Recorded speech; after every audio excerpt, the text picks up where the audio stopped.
Keresed? Te hiába keresem, szehún szincsen gazdálni. Mert ott keresed, ahol nincsen, ott keresed, ahol Már ott is van. kerestem, Gyerekek, mindenhol. várjunk már egy kicsit, jönnek az aratók, kezdünk később.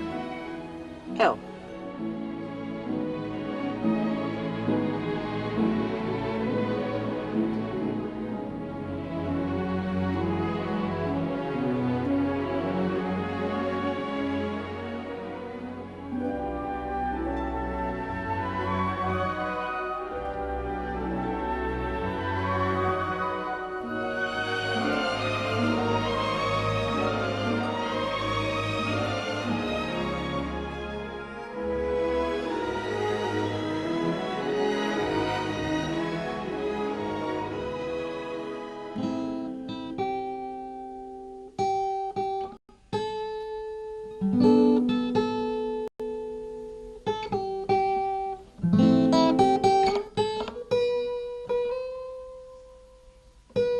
Bejártam az egész országot.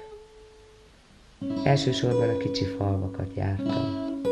Kerestem az enyéimet. Soha nem tagadtam meg, hogy falusi gyerek vagyok, és soha nem is fogom. A pedagógus pályafutásom 2 hét alatt véget ért. Több hibát is elkövettem, a gyerekek rajongtak értem és tegeztek, és szaladtak utánam, hogy szia Rozi. Népművelő koromban fenekestül felfordítottam egy egész falut. Tulajdonképpen soha nem politizáltam, de tudatosan vagy nem tudatosan olyan verseket választottam, ami miatt én rendőri felügyelet alá kerültem. Úgy döntöttem, hogy most már nevettetni fogok.